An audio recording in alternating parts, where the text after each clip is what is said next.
Oke, selamat ketemu lagi dengan saya. Kali ini saya akan membahas tentang seni budaya. Pada bagian ini kita akan memahami dasar-dasar dari pengertian seni eh, s- secara mendalam.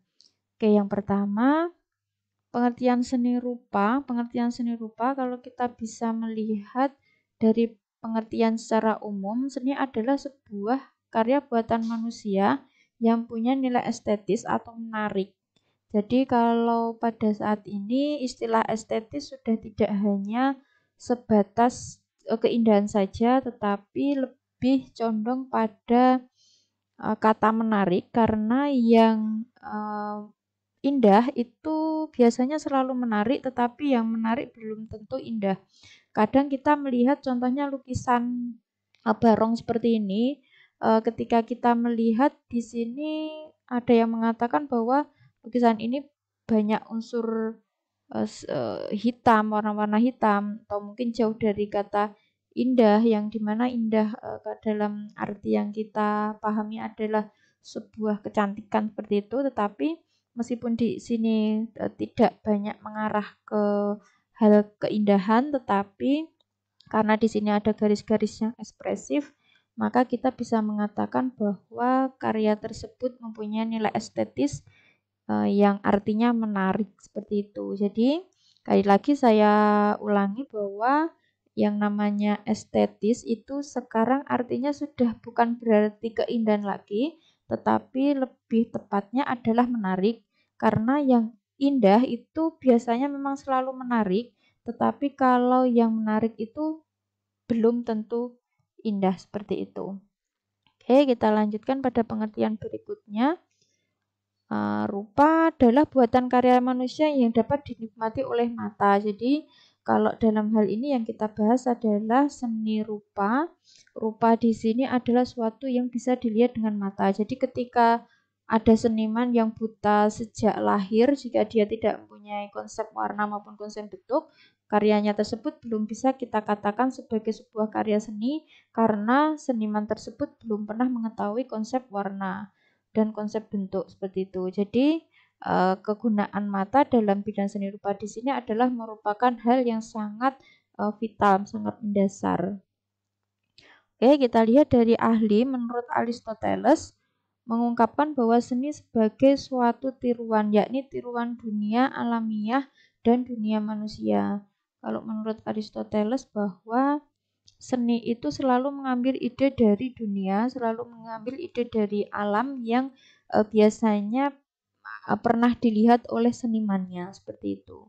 Meskipun dia sebuah lukisan yang abstrak atau lukisan yang sangat ekspresif sekali, tetapi paling tidak seniman tersebut sudah pernah melihat dari alam yang kemudian dikembangkan lagi menjadi bentuk-bentuk yang lebih imajinatif.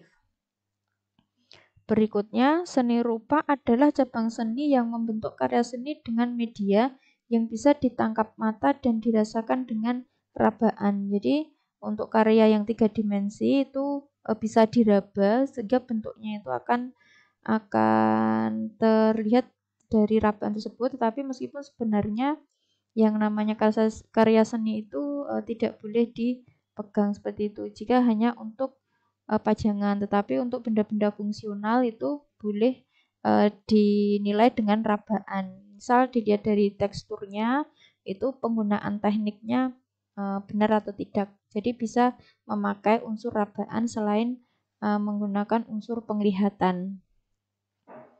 Oke, berikutnya ini ada 2 contoh gambar.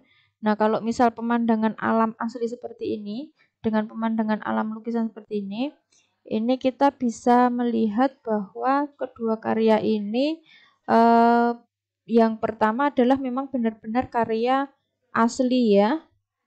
Jadi ini bukan karya seni karena adalah ini karya pemandangan asli. Jika dia sudah berubah menjadi fotografi, maka dia bisa menjadi sebuah karya seni karena berupa karya fotografi. Tetapi ketika ini adalah gambar pemandangan asli, maka di sini bukan karya seni karena yang namanya karya seni selalu yang buatan manusia. Contohnya yang sebelahnya ini. Ini adalah contoh karya lukisan buatan manusia. Jadi bisa dikatakan sebagai sebuah karya seni seperti itu. Oke, kita lanjut lagi. Nah, di sini ada dua contoh karya. Ini kita bisa menjelaskan tentang fungsi seni rupa. Nah, fungsi seni rupa dibagi menjadi dua. Oleh karena itu saya memberikan contoh ada dua karya. Yang pertama adalah seni murni. Seni murni adalah seni yang proses pembuatannya lebih menitik beratkan pada ekspresi jiwa senimannya. Jadi seni murni di sini artinya adalah sebuah karya seni yang hanya untuk mengekspresikan diri si senimannya saja.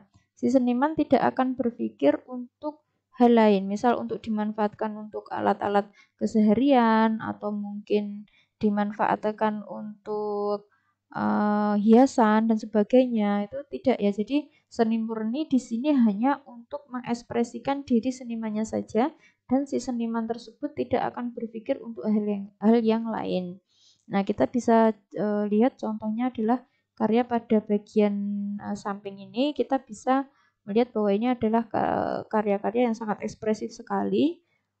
Kemungkinan ini adalah karya seni murni yang hanya untuk mengekspresikan diri seniman saja.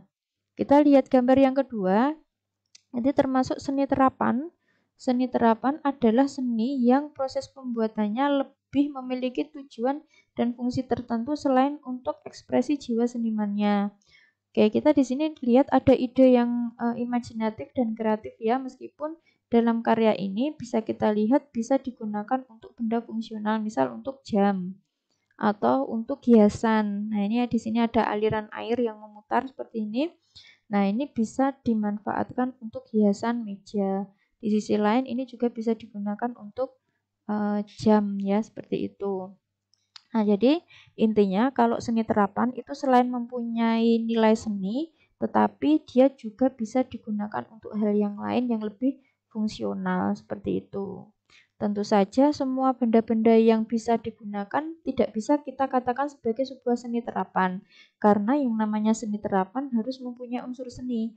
Jadi jangan sampai hanya sekedar meja atau kursi yang biasa saja tanpa unsur seni, itu kita katakan sebagai seni terapan. Karena yang namanya seni itu harus mempunyai nilai estetis seperti yang sudah saya jelaskan tadi, seperti itu. Jadi jangan sampai hanya fungsi terapan saja sudah kita katakan sebagai seni terapan. Oke, kita lanjutkan lagi untuk wujud dan wujud seni rupa. Kita bisa membaginya menjadi dua, yaitu wujud dua dimensi. Kita sudah memahami wujud dua dimensi mempunyai panjang dan lebar. Contohnya ada lukisan, mungkin poster, banner, foto.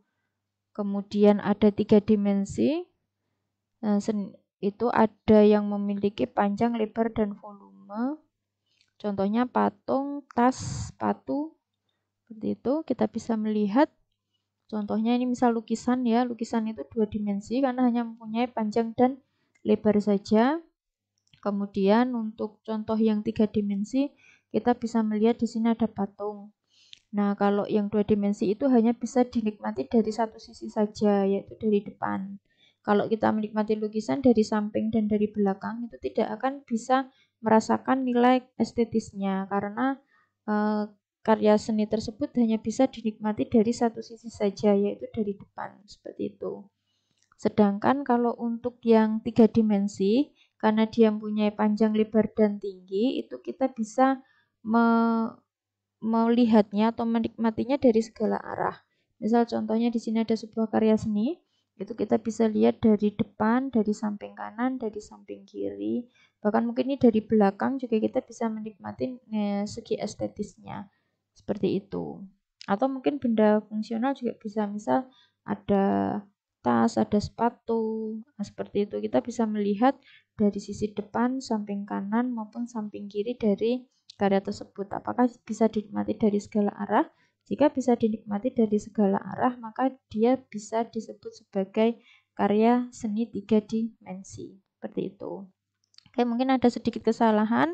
Kalau kita melihat relief seperti ini, kadang ada yang mengatakan bahwa ini adalah karya tiga dimensi karena tebal ya, tetapi karena dia adalah sebuah karya yang hanya bisa dinikmati dari satu sisi saja, yaitu dari sisi depan.